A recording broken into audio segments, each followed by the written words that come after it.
coming from too far back. The landscape of our region tells its own story. The borders largely invisible. Lives straddle both sides. We felt we'd won the campaign, although we hadn't won the referendum. Whether you see it as an opportunity missed or a bullet dodged. The result in 2014 is the most devastating day I've experienced. I literally felt my heart was breaking into a million pieces. It changed our political landscape. That debate would continue arguably for another generation. 10 years on, how do the people who gave voice to each side back then feel now about the prospect of Scottish independence? Do I think it will happen in my lifetime? Yes, I do. Not in my lifetime. You cannot hold a country in the United Kingdom against the will of its people. You ready? Ready for you? Okay. In 2012, the then Prime Minister David Cameron and the First Minister Alex Salmond signed what would become known as the Edinburgh Agreement.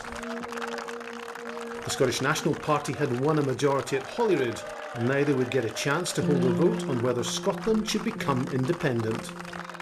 If you think about the international context, this was really, really unusual. First of all, to have an independence referendum in a democratic country and for it to be facilitated by the UK government. Thank you. Good. Fantastic. Thank you. Gentlemen. The practical political reality was that the SNP had won a majority of the seats in the Scottish Parliament. What clearer signal could there be from the electorate, whether or not this was a primary consideration or not? And very quickly it was accepted that a referendum would happen. You know, people like me, others in the SNP, had spent literally a lifetime campaigning for independence, and to suddenly have the opportunity of making it a reality was really exciting. It was also, to be blunt, pretty nerve-wracking. Obviously when I signed on, we didn't know when the vote would be, and I don't think we quite anticipated that this would be a 2-year campaign, and I think the longest campaign in British political history. So it was, signing on for a marathon.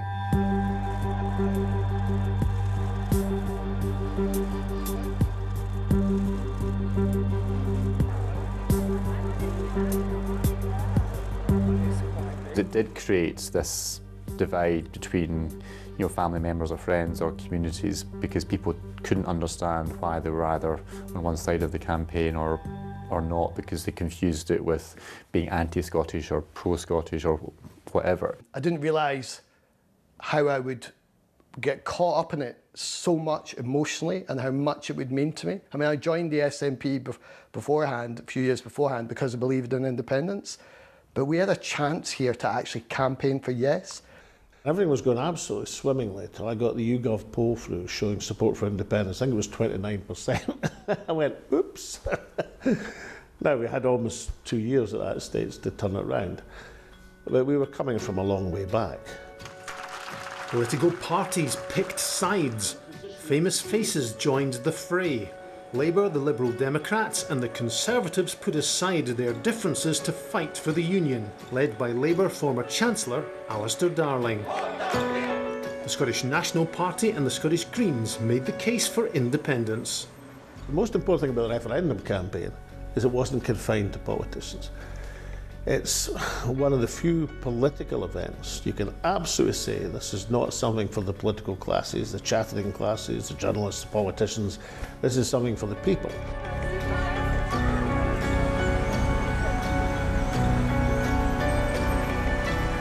For me, it was always about communities and conversations, and it was always about having a very locally focused campaign. That was the way that we would win. I think for the yes side, it was a hearts and minds campaign. It was very much a grassroots campaign by design. Very different kind of campaign from the Better Together side. The Yes campaign was about aspiration, looking to the future, what we could do. The No campaign was, no, you can't do that, you can't do this. Project Fear was indeed Project Fear. It was beyond stupid to coin the term Project Fear, because immediately it gave the supporters of independence, the protagonists, the opportunity to say, look at that, that's what they're trying to do to us. Their tactic was Project Fear, and even on the day there were people standing outside polling stations saying, better vote no to save your pension. We were selling a negative. The Yes proposition was viewed as being a positive and was easier for the Yes campaign to sell. We knew that we had to avoid this being a contest of, are you proudly Scottish enough? We had to make this a conversation about something else. And that conversation took on a particular poignance for those living and working in the south of Scotland. The border areas, a lot of the questions and the debates we were happening felt a lot less like a hypothetical question. The borders were always going to be one of the areas in Scotland that would be most challenging for the independence campaign.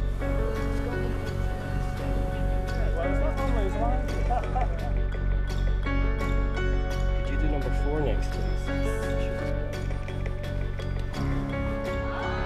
There was a very clear assumption that this area would be more pro-union because it's got the border with England, and certainly many, many families have got connections on both sides of the border. It's almost a cultural irrelevance to them as family members.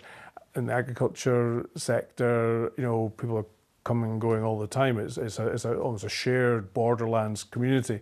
You have a slightly older demographic, you have a higher percentage of people that weren't born in Scotland that are from the rest of the UK, you have the proximity to the border, you have a rural community where agriculture, fishing and, dare I say it, the EU were important. So yeah, we knew it was going to be tough. How do we make this tangible? How do we make the doubts, the rational doubts that people have, tangible? And we landed very early on the issue of currency.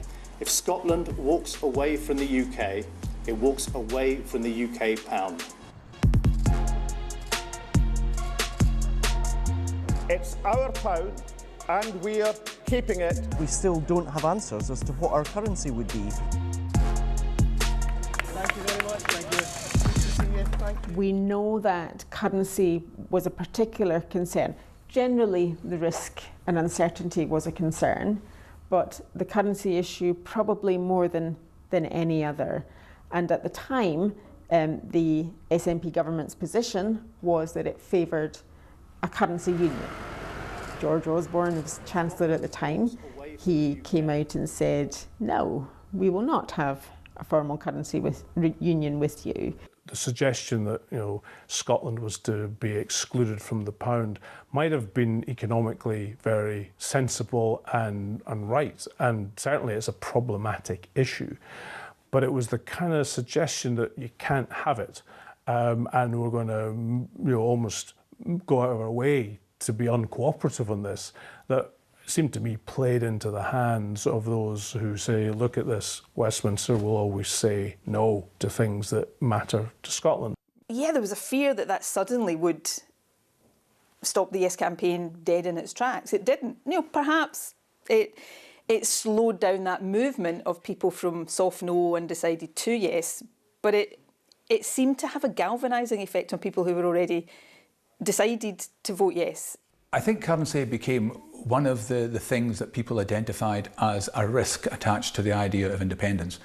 I think it was part of an overall sense that people felt, I'm not ready to vote for this. I think at the end of the campaign I went back through our hard drive and I think we had sent out about 350 different press releases with the word currency within it. It touched on intellectual weakness of the other side. Any 8-year-old can tell you the flag of the country, the capital of a country and its currency. Now I presume the flag's the Saltire, I assume our capital will still be Edinburgh, but you can't tell us what currency we'll have. What's an 8-year going to make of that? Did I learn a lesson from the first debate, how to approach that answer? Yes, of course I did, as you would expect. But that's not the key issue in this. The key issue, if there's one single issue, without any question, is the vow. The gap between yes and no narrowed quite significantly during the campaign, particularly in the last weeks of the campaign. The poll that put the independence support in the lead was electrifying. and not in a good way if you were a unionist. It seemed that panic had set in and that they were very deeply worried they were going to lose. And I think that's how we interpreted the vow. It was certainly a moment of stress. I think looking back, it was to our credit in the campaign that we turned that moment of stress into a moment of energy. The Daily Record published a pledge promising more powers for a Scotland that voted to stay in the UK. So, you know, the No campaign thought they were about to lose for the first time. And therefore they reorganised, they galvanised, they produced the Free Amigos coming up from London, they suspended the Prime Minister's question, but crucially, they offered the soft option. The day before the votes, the campaign hit fever pitch. The only answer for Scotland's sake and for Scotland's future is vote no. I had this sense of, I think we're going to do it. And that was there with me all through polling day, which probably made the devastation of what actually happened even greater to bear. When I voted in Coldstream, seeing the length of queue even before 7 o'clock when the polls opened, that was not going to be a normal election day. There was huge levels of voter participation, the likes of which we had never seen before. I was in Peebles for the start of the day. Everybody we contacted, I've already voted. Everybody. There was no need for a knock-up. Everyone was voting. Standing outside a polling station, people were saying, Callum, this is the first time I've ever voted. I've never voted before. I know this is important. So on the day, you could tell it was a big event.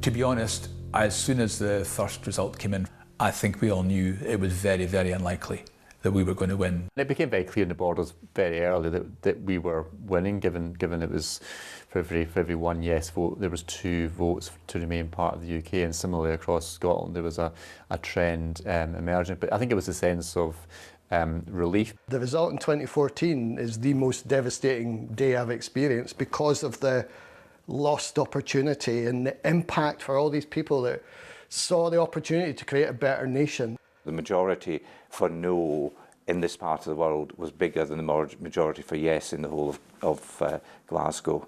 You know, people here played a very decisive role in ensuring that there was a no vote across Scotland. My heart was breaking. I mean, I know that sounds, overly dramatic, but it's not. That's how I felt. I was devastated. I literally felt my heart was breaking into a million pieces. Well, I've had better nights. I mean, by the time I got to the next day, it was reflective. My resignation speech, I think, would be reflective. People keep telling me, they still come up to me and saying, you made me cry. That wasn't my intention to make the nation cry, but it was my intention to be reflective about the future. As leader, my time is nearly over. But for Scotland, the campaign continues, and the dream shall never die. When he, said to me in the early hours of the morning after the referendum that he intended to resign, I tried to talk him out of it. It became clear that wasn't going to work. And I knew I was the obvious successor. I had, probably been the heir apparent to Alec for quite some time. I'd been his deputy throughout his entire time in Bute House. It would be another 2 months before Nicola Sturgeon was officially elected Scotland's new First Minister. Meanwhile, in Westminster, the Prime Minister appeared keen to move on. David Cameron's first response as Prime Minister was to shift attention to the English question. And that was perhaps a miscalculation with hindsight. We have heard the voice of Scotland, and now the millions of voices of England must also be heard. The question of English votes for English laws, the so-called West Lothian question, requires a decisive answer. I nearly drove my car off the road as I heard that on the early morning radio bulletins, because I thought, oh crikey, that's just completely reset the constitutional argument. That is not, it might be playing understandably to an English audience who may have felt neglected for the last couple of years, but that will have consequences in Scotland as well. And I just thought in the moment of victory, that was a big misstep. It wasn't the speech I would have advised him to give, but I think, he personally felt a great, sense of, of relief, and I think had a view that we could just move on at that point, and actually within hours it was clear we couldn't move on. Was the referendum ever going to settle the issue? No, I don't believe I ever thought it would. I always thought there was the potential to be two winners. And because it was closer, the SNP and the Yes movement more broadly were able to demonstrate that there was actually quite a lot of people in Scotland who were not content with Scotland's place in the United Kingdom. And that shaped the politics that came thereafter. Here in Tweeddale and in Galashiels, all across the borders, our membership started to go up and up as all these people went, what's the vehicle to keep pursuing this dream, and we want of a better Scotland. 8 months after the referendum, the general election was the first chance to gauge the political temperature in Scotland. The fact that every Unionist MP in Scotland, barring 3, lost their seats, showed that we totally mishandled the period after the referendum. An MSP, and now we have an MP. From a SNP perspective, to suddenly go from, more like 10% to up into the 30s and win the seat was off the back of the referendum. It would not have been possible without the referendum. Until literally the moment it happened, I didn't believe really within myself that it was going to happen, because it just seemed so utterly inconceivable that we would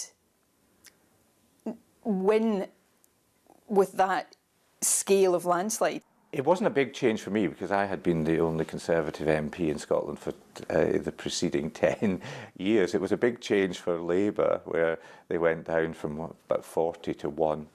And then we had Alistair Carmichael, Lib Dem MP. So there was 3 of us. And I mean, I was Secretary of State for Scotland, and there was me against 56 being SNP MPs. Of course I wanted to believe that we would have another shot at independence at some point in the foreseeable future.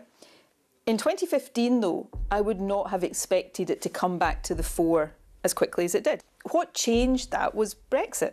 We suddenly had this glaring example of the democratic deficit that Scotland is in. Stop Brexit! Fantastic. The UK voted to leave the European Union in 2016. Scotland, though, voted Remain. Ministers at Holyrood reignited calls for another referendum. There will be an independence referendum. Now is not the time. Disagreement at Westminster over Brexit negotiations whipped up a political storm that repeatedly shook the UK government. You should not be meeting family members. And along with the pandemic and a cost of living crisis, put paid to 5 Tory Prime Ministers. I, as leader of the SNP First Minister for much of the 10 years that has elapsed since the referendum, tried to and failed to bring about another referendum and to take Scotland to independence. So of course there are things I wish I'd been able to do differently, and again I reflect on that a lot, but ultimately what I encountered was a democratic roadblock, a firm, immovable democratic roadblock. On the occasions that Nicola Sturgeon